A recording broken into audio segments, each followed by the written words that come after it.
Hey, welcome to Moving Conversations. Listen, Nora is traveling right now. She's literally playing Planes, Trains, and Automobiles, the live game. So, what I decided to do is take a look back into our archives and just see what might sound interesting. And we've talked a lot about so many different topics, but one that keeps coming up is fascia. And when looking through the archives, I saw that we had a multiple episode shows on fascia and thought, this would be a very interesting thing to revisit. So, over the next couple of weeks, we're going to be bringing you those episodes once again, all about fascia. I hope you learn a lot. I was re-listening to these and reminded myself of a whole lot of information. So hopefully it'll do the same for you. And listen, please subscribe, like, do all those things that you normally would do for any podcast that you enjoy. Give us a 5-star rating if you can on Apple and whatever platform you listen on, Spotify, whatever it is. We really appreciate it. Check out the YouTube channel as well. That way you can see Nora and I doing this live on camera. And as always, you can get us at movingconvos@gmail.com or through Instagram at Moving Convos, Moving Conversations on Facebook. We'll check you out in a couple weeks live. We'll see you soon.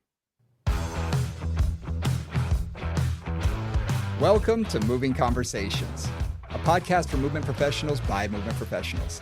If you coach, train, or teach movement, Pilates, or fitness, then this podcast is for you. With more than 60 years of experience in fitness and Pilates, your hosts, Brian Ritchie and Nora St. John, explore the science of human movement, diving deep into the facts, myths, and common misconceptions, hoping to spark thought and conversation about how we view fitness and movement. Now, let's jump into Moving Conversations.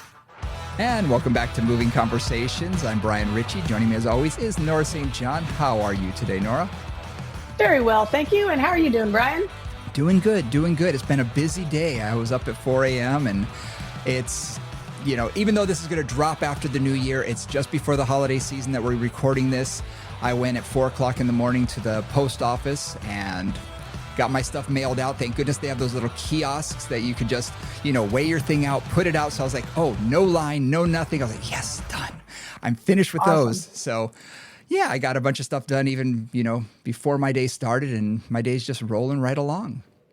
Nice. Yeah. Very nice. And I can't wait for what we talk about today, because it is, I've called this the F word in fitness for quite a while. It's sort of something that I can't tell you how many times I've heard trainers or Pilates or even yoga instructors use the term and talk about fascia.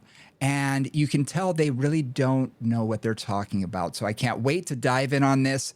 You and I have both taught classes on this, multiple classes. So we come from a wealth of knowledge. You have a little bit more of a deeper dive, more depth than I do. So I'm going to be asking you a lot of questions because there are still some things that I'm still interested in and learning. So yeah, I thought we would do this, and it's going to be a multi-part. So we're just going to keep going, and we'll hit, the basics of fascia today. And I thought next week we might talk about thoracolumbar fascia, how to train fascia down, So this will be a multi-part topic, but I think at the beginning of the year, it's a great place to start. Awesome. All right. So fascia. So what is fascia? Okay. Let's start at the beginning, shall we? And build up from there. Actually, I want to even talk pre-beginning, which is why it came into our world anyway. Yeah, please. So fascia, for those of you who don't know what fascia is connective tissue. It's a very broad term for connective tissue. How it's used a lot in our world of movement is the myofascia, which is the fascia associated with muscles and tendons and joints, and how all of that goes together. Fascia is connective tissue, meaning that it connects different cells that do different things in different parts of the body. So, for example, in our muscles, our fascia surrounds each individual muscle cell, and then we'll wrap those muscle cells up into little bundles, and then we'll basically be the surrounding of the entire muscle. If any of you have ever taken apart a chicken, now this raw is exactly what here, almost everybody brings up. Every time fascia is brought up, it's like, okay, have you ever taken the skin off a chicken? That's usually what everybody sort of brings up. Well, that's the deal, right? Because there's the skin, and then when you take the skin off, it's connected slightly and loosely to the layer underneath it, right? like if it's turkey time, right? Or was just turkey time, and oftentimes you're trying to loosen up the skin and put things between the skin and the turkey. Yeah. That's one layer of the fascia. So the skin attaches down to that silvery coating that covers your muscles. That's what we call kind of the deep fascia, if you will. It surrounds all your muscles, but that's just a superficial layer. There are every single muscle fiber, and the whole muscle has a tiny, tiny coat around it. And then those fibers are also wrapped up into bundles by another little fascial connection. And then all of those fascial connections, all those fascial coats, if you will, that surround all the muscles and all the fibers, will come together to form the tendons. Okay. So the tendons are like the conglomeration of those. One example I use here, or one image that I have for this, which may or may not work for you, but we'll see. If you think about somebody holding a whole bunch of balloons. I was just thinking about that. Right? I use this from the movie Up. This was my image from the movie Up. Right? Somebody's holding a whole bunch of balloons. So he's got a whole bunch of thread of strings in his hand. And then there's a whole bunch of balloons above him. In a way, I think of the fascia as being the string that is attached to, and the balloons in this crazy example are the muscle fibers or the muscle bundles, bundles of muscle fibers. So that when you pull on those strings of all those balloons, it affects the whole situation, right? You can pull the whole thing down, the whole thing up. And it's that collected energy from all those muscle fibers that comes through the tendon to attach to the bone or wherever it's attaching to move what it's going to move. What I've always found interesting is when people do try to explain fascia and use the chicken example, is they only use that superficial. They say you remove the skin, that white stuff, that's fascia, and that's where they leave it. I think it's important to understand the deeper levels that it goes to every single muscle cell. So it goes from a group of cells, so it's around a cell. Then a group of cells, it's around the group of cells. Then a bunch of those bundles come together and it's around those as well. So there's tons and tons of these connections, almost as though you start with string that's really, thin, almost like dental floss. But by the end, you've got this rope. You got a rope. Yeah. Yeah, really good. Because you know how ropes are often multi-stranded. Right. I mean, a big rope has all kinds of strands that have all been kind of woven together or twisted together to become rope. It's somewhat the same thing in terms of the tendons and how all that fascial tissue comes together. And that brings us to the reason why we care about it, maybe, or one of the many reasons, which is that those fibers connecting from the muscle through the tendon to the bone often then connect to other fibers going to the next muscle, going to the next tendon, going to the next, etc. So there are these channels or these chains of fibers of myofascial tissue, fascial tissue that connects us from our toes to our head in many, many different directions and in many different ways to create all the different movement patterns that we perform. Mm-hmm. And I think it's important to understand how much fascia is, connected with movement. Well, one of the things that, yes, it's critical. Without it, we got nothing. Yeah. I mean, literally, that is how force gets transferred from the muscle tissue, the muscle actual cells, into anything else. Yeah. So another silly example, if any of you have ever played with a jellyfish or seen a jellyfish, right? They move, they kind of have that very smooth kind of rhythmic motion that they have. But they don't really have any bones, for example, right? So like they can contract and move that way.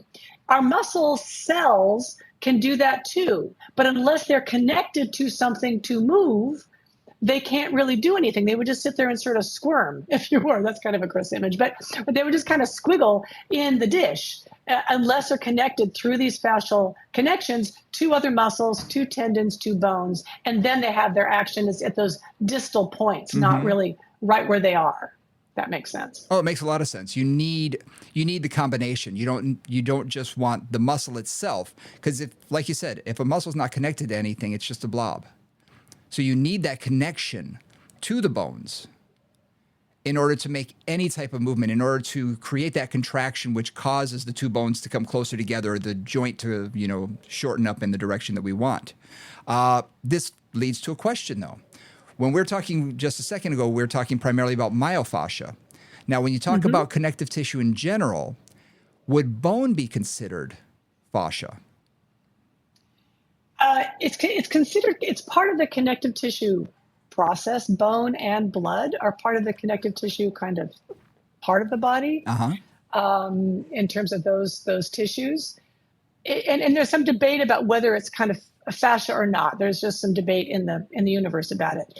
One of the things that, if you look at the microscopic structure of bone, it is basically calcified fascia, which it is because our bones start as cartilage. And cartilage is essentially connective tissue, is essentially related, one version of fascia. And then what happens with cartilage is as it grows and as we grow, it gets calcified, and that becomes our bones eventually once we've fully calcified our skeleton.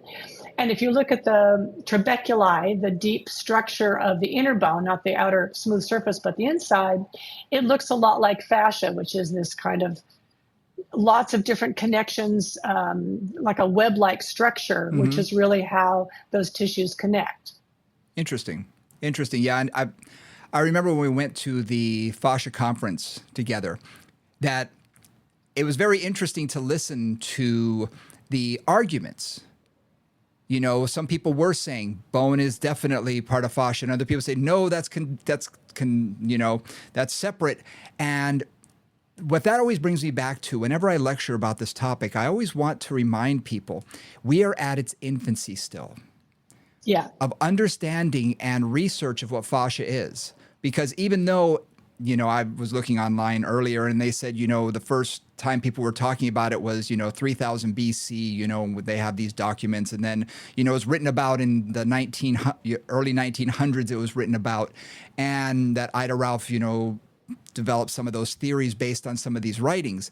And I thought, well, fabulous. But in truth, we've only been hearing about it in our industry for probably 25 years or so. I know it came more from body workers and Ralphing. Yeah. But it's still in its infancy, and research being done on it is really still in its infancy. It is. So everything we say, with that, the caveat that anything we say could turn out to not be true. I mean, not entirely, but just know that this is not, a lot of this is not settled science. There's some moments of pure speculation, which I will try to point out. And there's other moments that are like, no, they kind of think they know what's happening here. One thing about that is when you think about dissection and the history of dissection, for a long time, like until, again, about the last 25 to 30 years, maybe a little longer at this point, time keeps flying, you would essentially remove the fascia to get to the good bits. Right. The fascia was considered in a lot of Western science, Western biomechanical science, was considered a passive container. Packing it was considered material. Like saran wrap, right? Just containing stuff and holding it together, connective tissue, without necessarily having a role. Yeah. And what has been discovered since then, let me back up one moment. Let me just say, what are all the different kinds of connective tissue or fascia that we think about? So ligaments are fascia.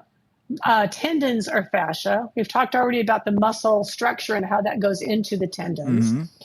Nerves are also have fascial structure to them.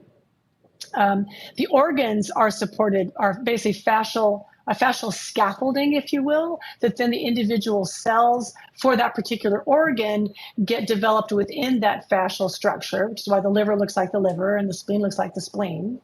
And then again, bones that we talked about. So those are just different things to think about with fascia.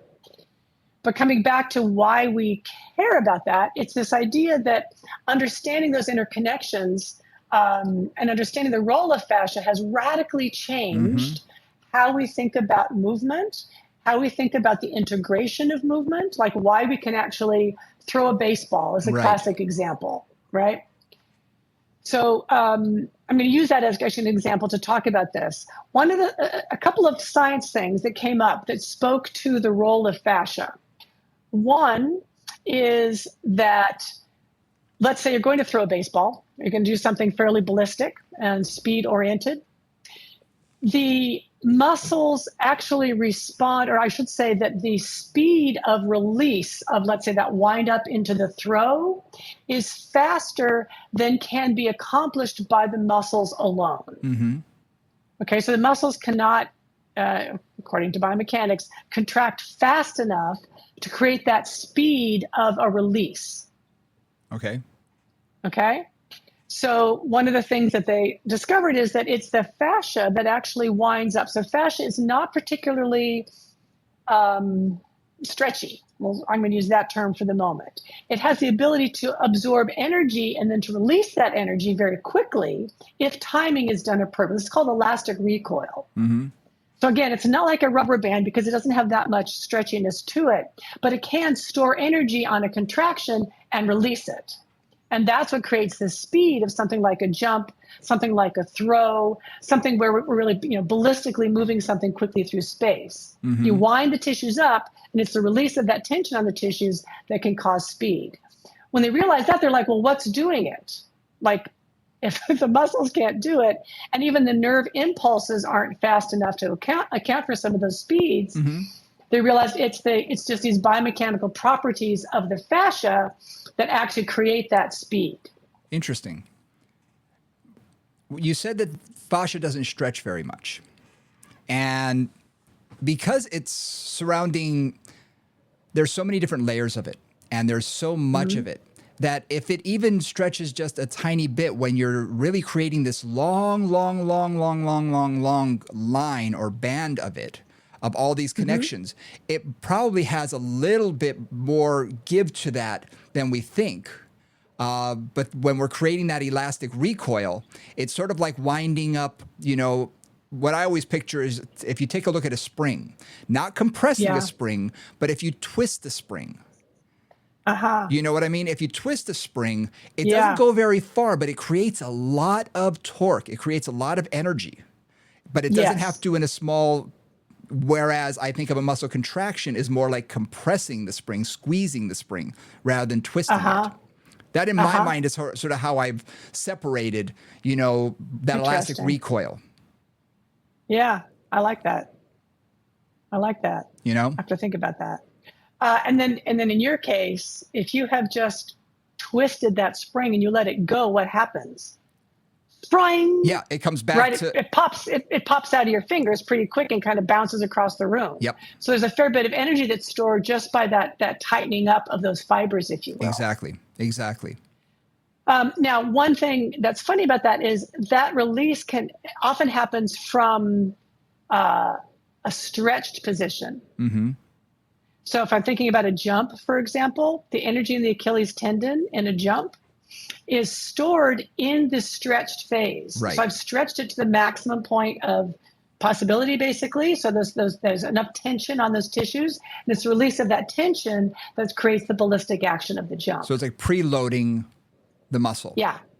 Yep. Same thing with a wind up. You think about a wind up, like if I'm doing a rotational wind up for a throw. Right. You think about that happening from the compression or thinking about my body going from the back of my body is contracting, the front of my body is stretching, and it's that wind up and that release oftentimes of the elongated tissues that creates that movement. Yeah.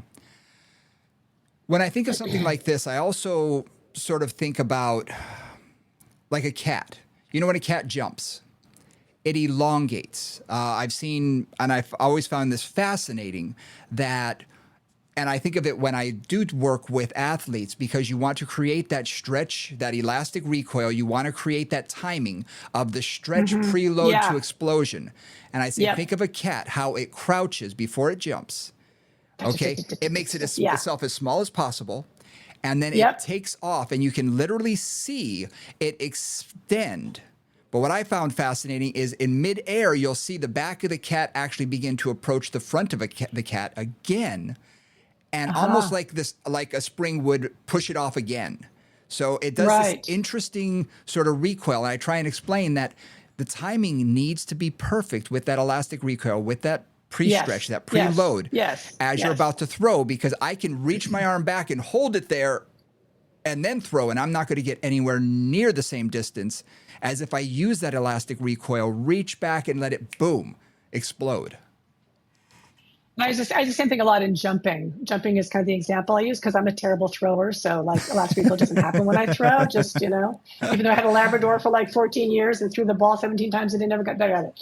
But jumping's the same thing. You can jump, and if you jump and you let it time, so it's like land up, Yep. right? It's really quick. That's one, right? That will give you that speed. If you stop, even for a moment at the bottom, it takes 4 times as much energy to get up. Yep. Like, right? And that's that elastic recoil feeling, that you really have that ability. Like the energy is much more efficient when it's, again, the tissues are creating the energy rather than the muscular strength creating the energy. Interesting. It's a way of being more efficient in the body, right? Because the tissues just boing, release the energy that's stored up in them without having to necessarily use, I presume, a lot of ATP or a lot of energy stores in the body. And we're not talking about just a simple one group of fascia. So let's say for the jump, we're not talking about just the fascia that goes from your calf to your Achilles tendon. We're really talking about the entire body, because we're talking about loading everything from the foot through the Achilles tendon. You're also loading the anterior portion of your calf. You're preloading that tibialis anterior, the quadriceps, hamstrings, glutes, low back, everything all the way up. And if you watch a basketball player, they're jumping with their arms almost as much as they are with their legs. If you tell them, hold your arms by your side and jump, and then use your arms like you're going to slam dunk a basketball, you're generating a lot more momentum and power using your arms as well. So you use your whole body. The chain, which this gets us to this idea of myofascial chains or trains. Thomas Myers with anatomy trains is one of the most thoroughly researched and explored views of this. There are other views in terms of how these trains or chains of muscles go together, chains of myofascia go together. Sure. But again, that example of the basketball player was great, because what you see there, what you see in most functional movement, in all honesty, a squat or a lunge or walking or running, is you see those connections of those chains. And another thing that came out of research was that the force of any given muscle, let's say I'm doing a bicep curl, right? I'm just bending my elbow. Well, we know the brachialis is going, the coracobrachialis is going, my biceps going. Like there's a few muscles working. But the force is not only in those muscles. A lot of what's happening there is being spread out to the forearm, for example, in that case, going through the wrist flexors, as an example, going up into the shoulder. So the force generated in one muscle is very, very commonly spread through the chain, either up or down, or even the antagonist will actually be experiencing some of that energy. So these trains or these myofascial chains or these myofascial meridians, there's lots of terms for it, are really trying to look at those relationships and how force moves from one piece to the next, to the next, to the next. If you think about the core, for example, I always think of the core as a classic example of this. You've got the transverse abdominis, right, deep in the core. It comes up to the bottom of the rib cage. Right? Well, its myofascia, so its fascial connection to the bottom of the rib cage, is in the exact same area as the bottom of the diaphragm. Right? So you think about that connection that we always talk about between breathing, the transverse abdominis, the diaphragm, the pelvic floor, etc. You come down to the bottom of the transverse abdominis, you go through the fascia there. It's along the iliac crest, and then it's along the inguinal ligament. Fascially, that's going to have some relationship to the inside of the pelvis.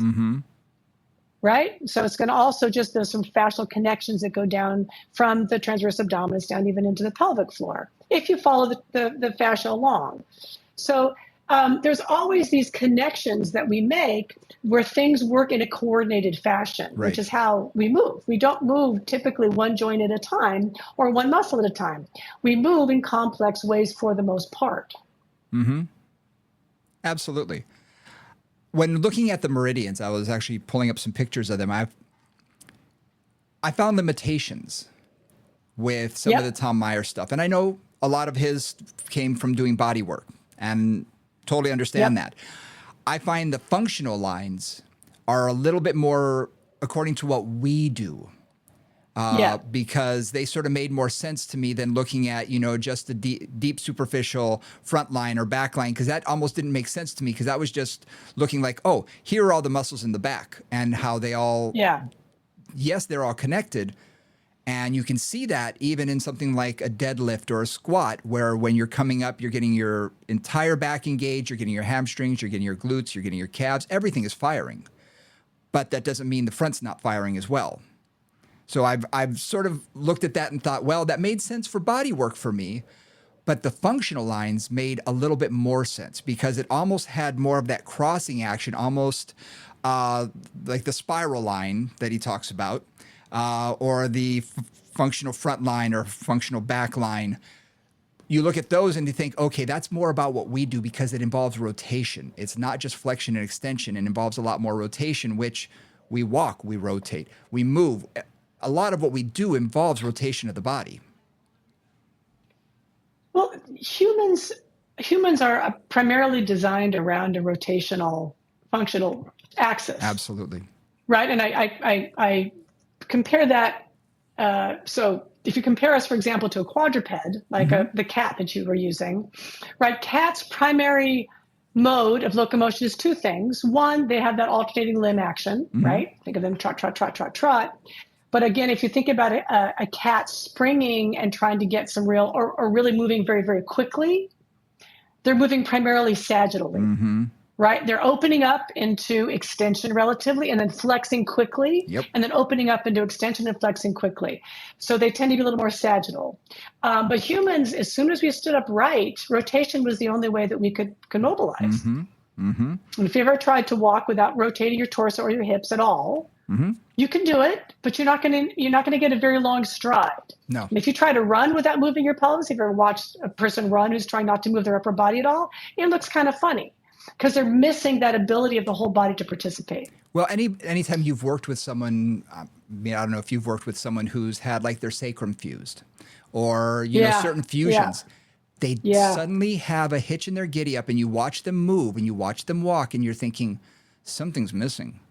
And you may not be able to. The force is not transferring. Yeah, the force isn't transferring. It's sort of getting blocked at a certain area. It's like the force comes down. It's like, and below is working and above is working, but there's no cohesiveness working from the upper to the lower body. Now, when I was taking physics in college, it was interesting for me because I was so interested in the human body. I couldn't care less about other things. And what dawned on me when I was sitting in class one day, it was like a light bulb going off in my head, and you probably had this way before I did, but it was like almost all human movement, every joint is rotational. Every joint is rotational movement.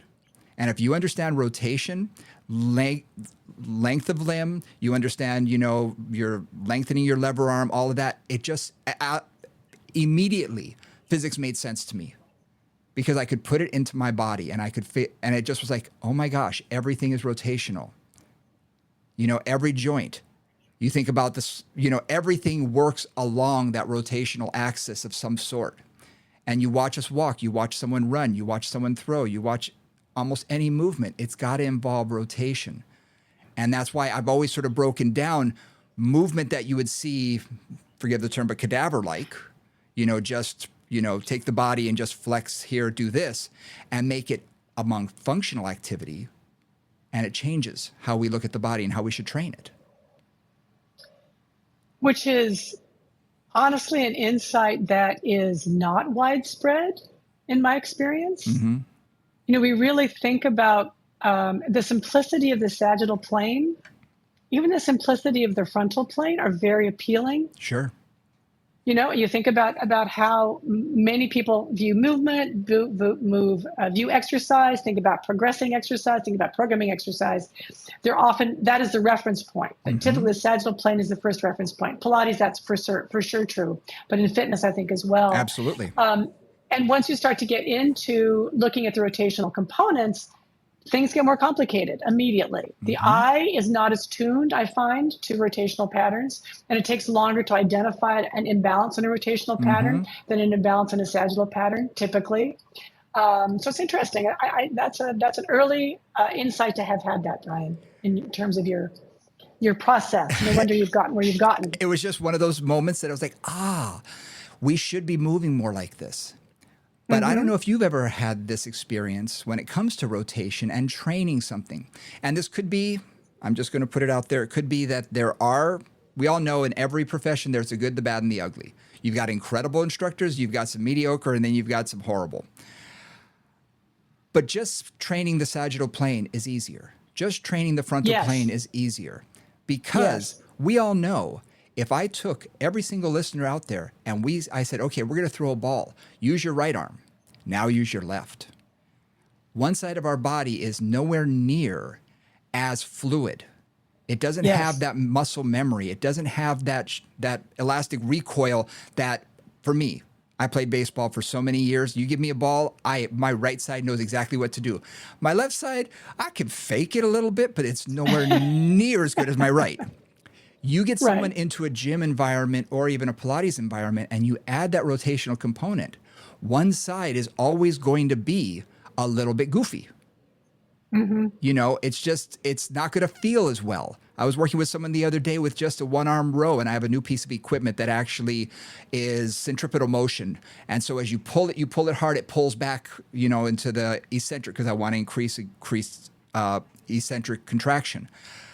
And one side, he was rocking. I went to the other side, and he was goofier than heck. And he kept saying, I'm in the wrong place. Something's wrong. Something's wrong. And it took us a couple of sets for him to finally start to feel like, okay, I feel like, and I explained, it's just your body figuring it out.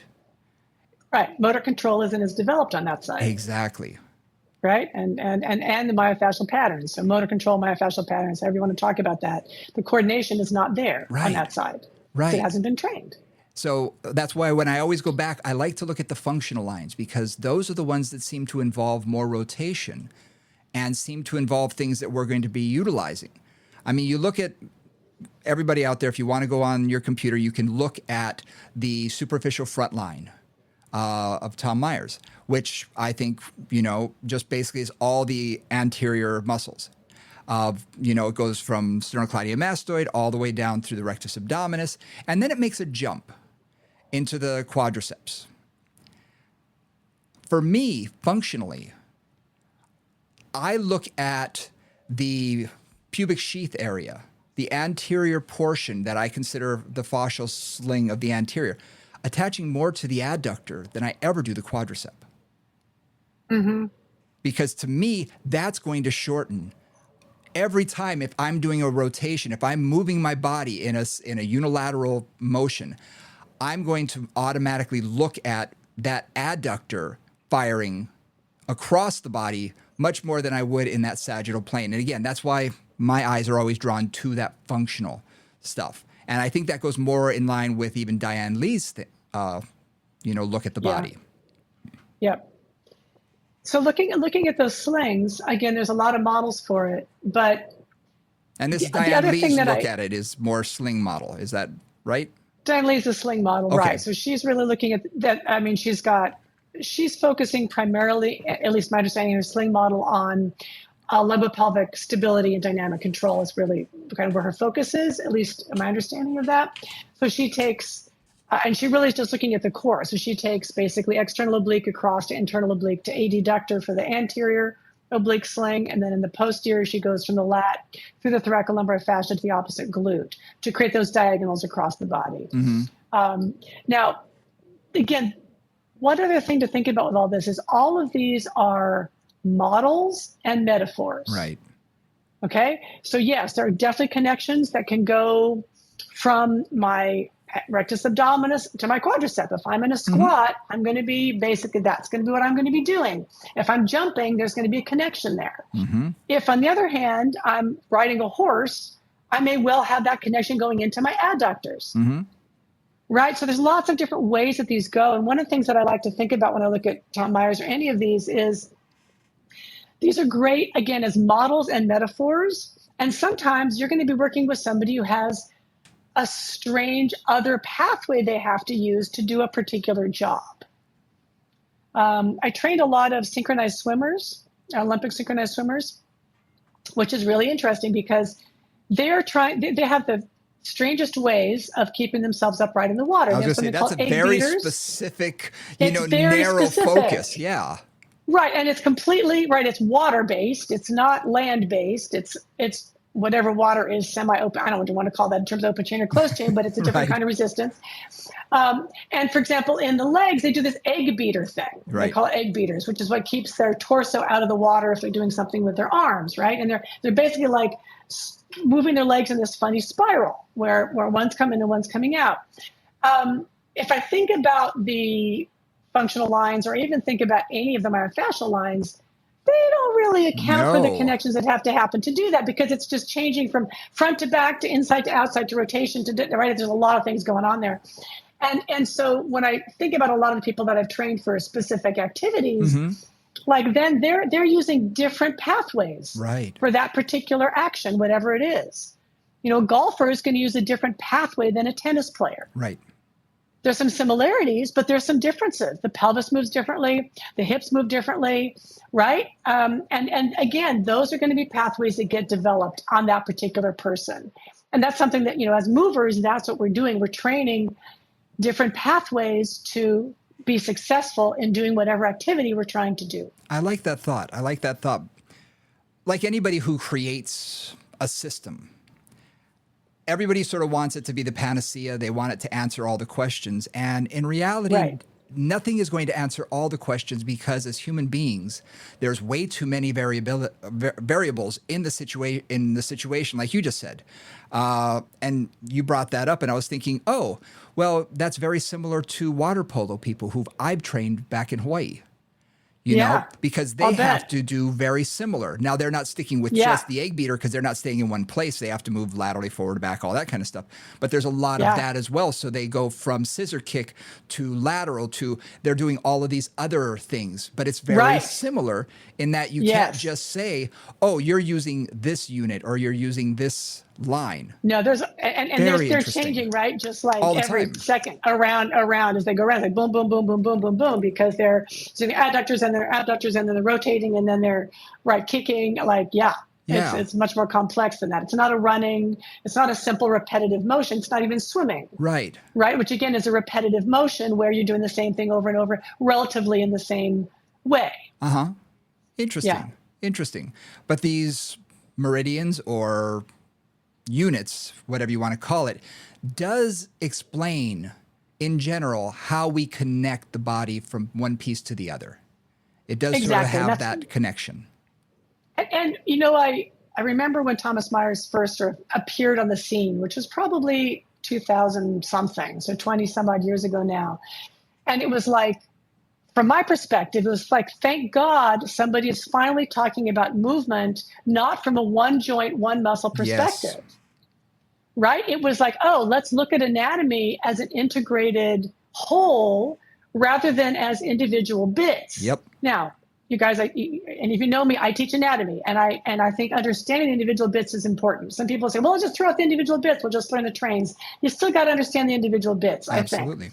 But then you've got to look beyond that to go, where is that connecting? How does that bicep come down and go into that forearm? And then what does that do to the forearm musculature? Like, what are the connections? What are the communication pathways between the different bits? That's an interesting, what you just said made all the sense in the world to me, how it communicates.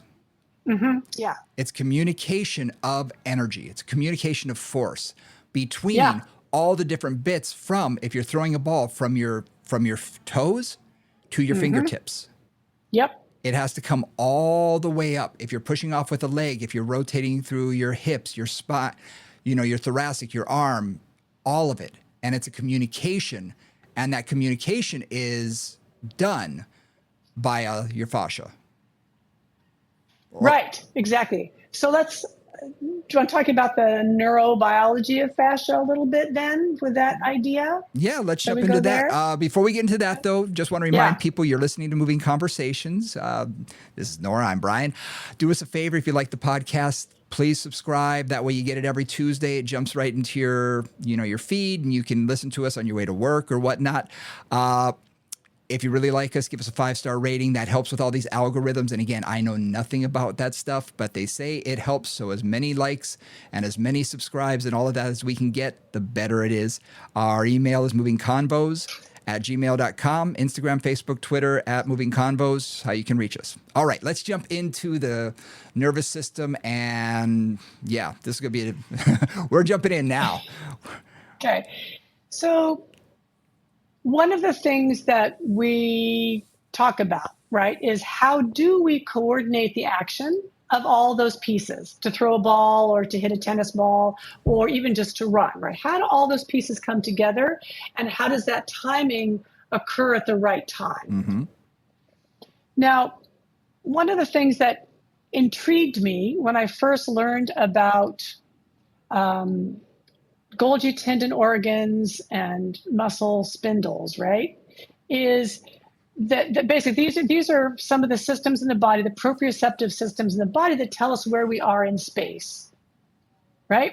So there's little sensors inside our muscles, sensors also at our joints, which let us know how fast our muscles are moving, how quickly they're contracting or stretching, and are basically designed, or at least as they've been explained, they're basically designed to keep us from going too far or too fast and causing damage. That's how I've always explained it, is they're protective mechanisms within the muscle so that you're not going to take a stretch too far. You're not going to, cause too much of a contraction or a release of a contraction beyond its, natural point that it wants to stop. Right, it's essentially maintaining the integrity of the joints, right? Keeping the joints from getting overblown, overloaded in some way or other. So that was always interesting to me, but it was kind of like, well, that's interesting, but a whole lot of our proprioception happens not at our end ranges. Mm-hmm. Right? Like you guys, if you're sitting here watching this, or if you're driving, you're probably not at your end range anywhere. Right. If you're just sitting in your car and you got your hands on the wheel, your fingers may be at their end range around that. You may maximize that based on the grip. But basically everything, but you know where your body is. You know where all the body parts are. You know what's moving and what's not moving right now.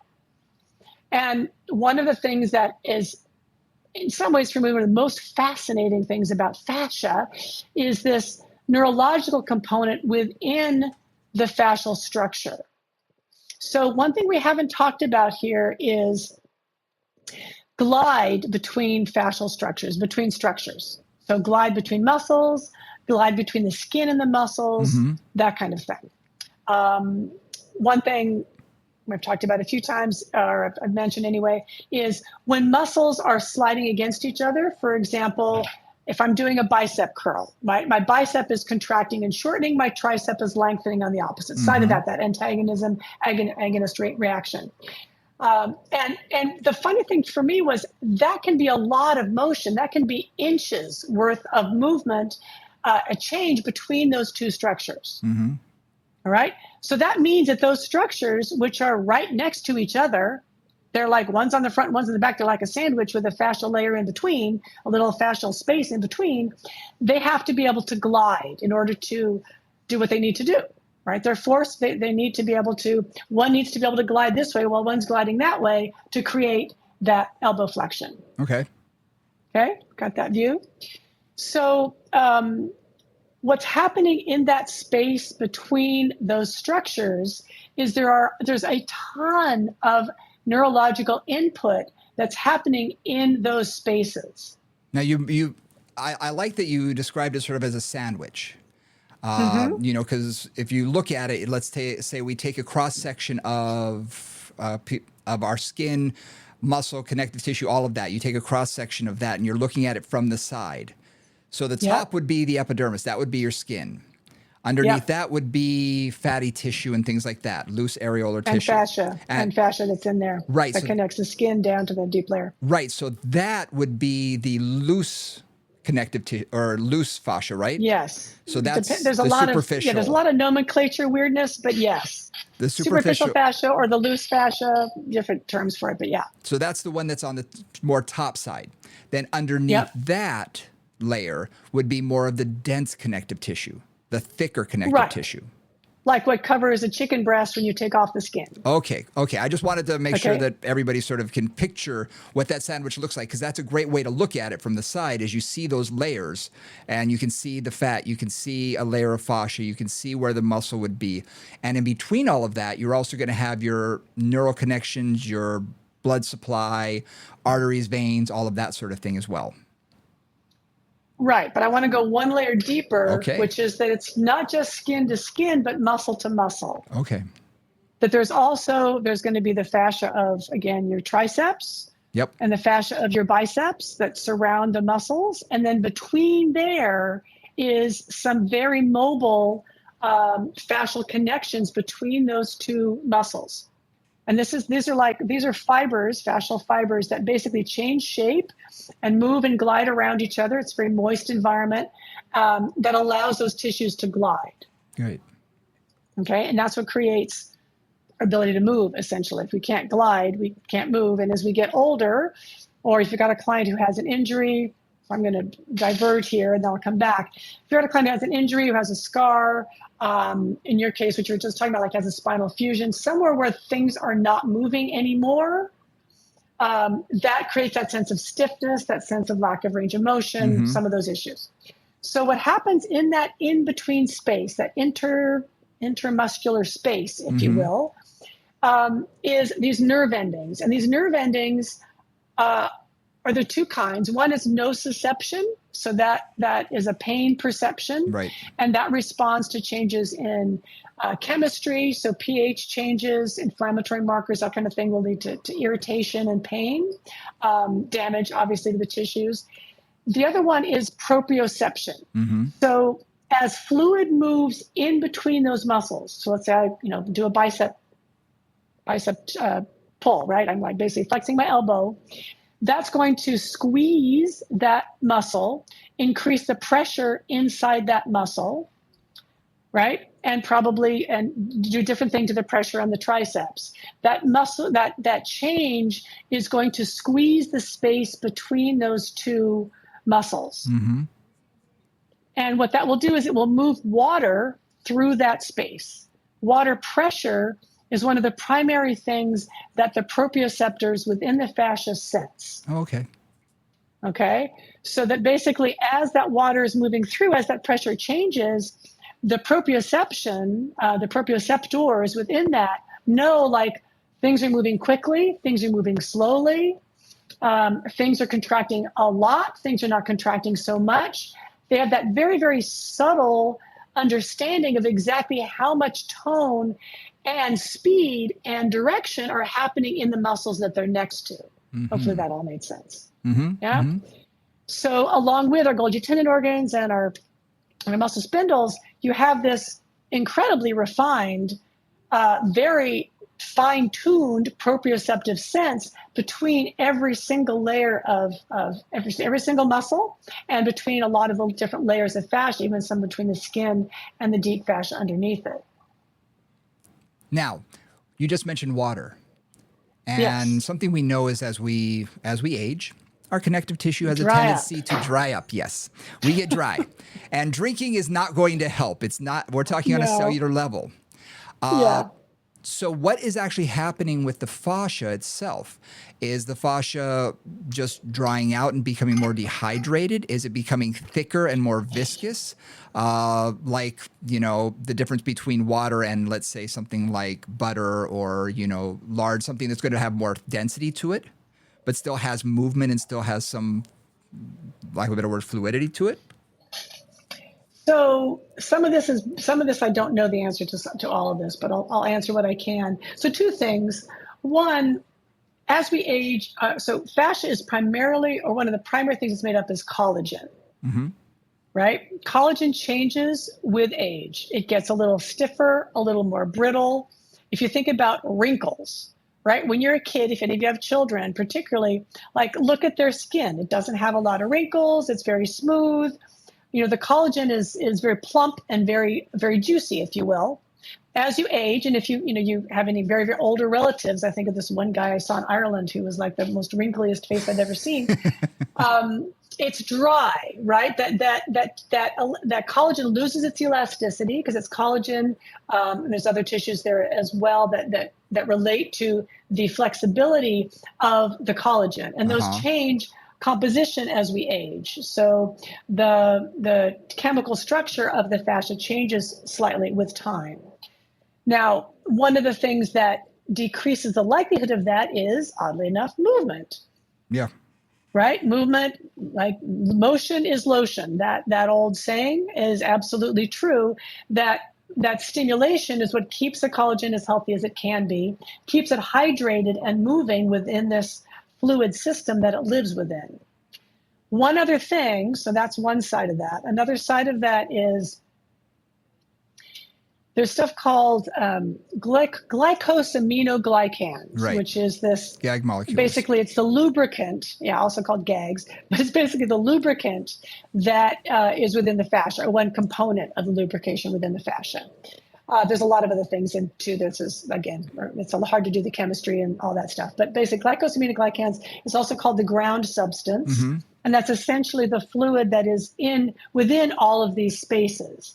And it contains the fibroblasts and the mast cells and the things that produce the fibers, and it lubricates a lot of that. It produces, and it's there. It contains hyaluronic acid and other things that keep all of that area working. So enough of that.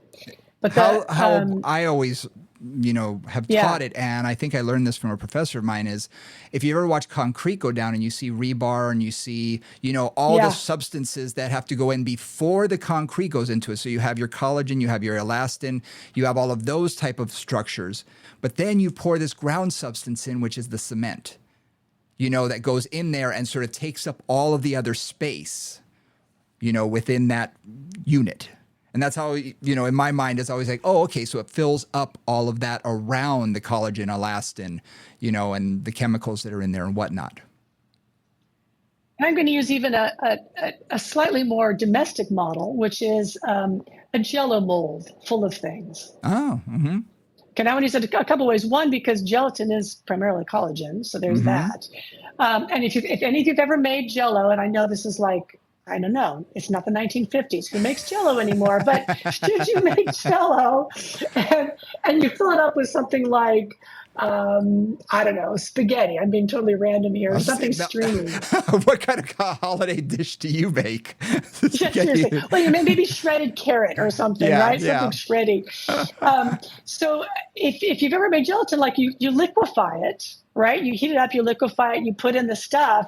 Then you put it in a mold, then you put it in the refrigerator, then it chills and it gets firm. So glycosaminoglycans and this whole fascia structure is similar in this sense. When you wake up in the morning, it is literally, sometimes people call this kind of like mucus or snot, okay? So I know these are lovely, lovely images I have for you this morning.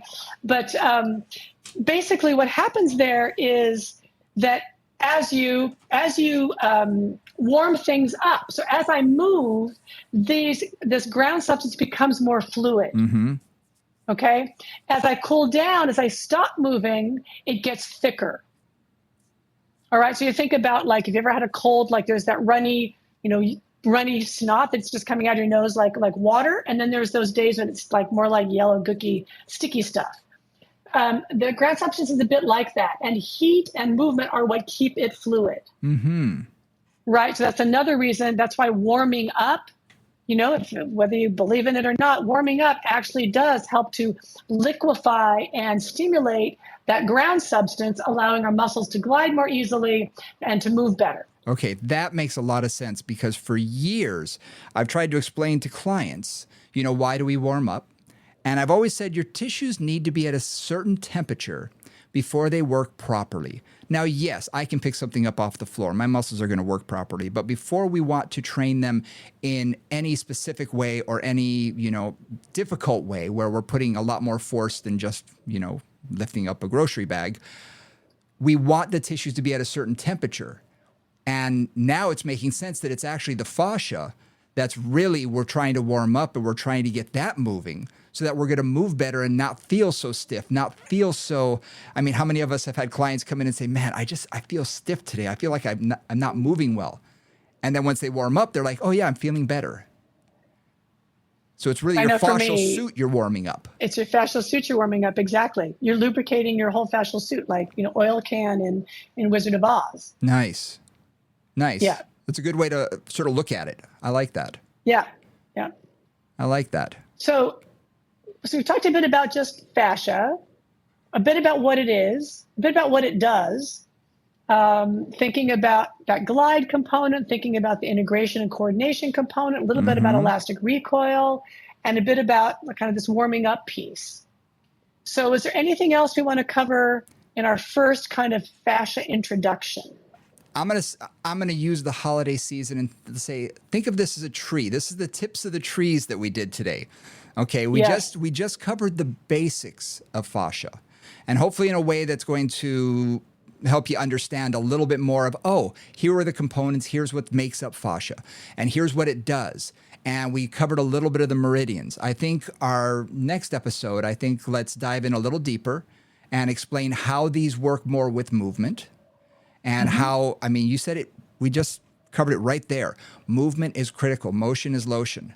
Movement is critical, which is why I had a gentleman come in recently who had a knee replacement, needed to be rehabbed afterwards. The guy looked 45.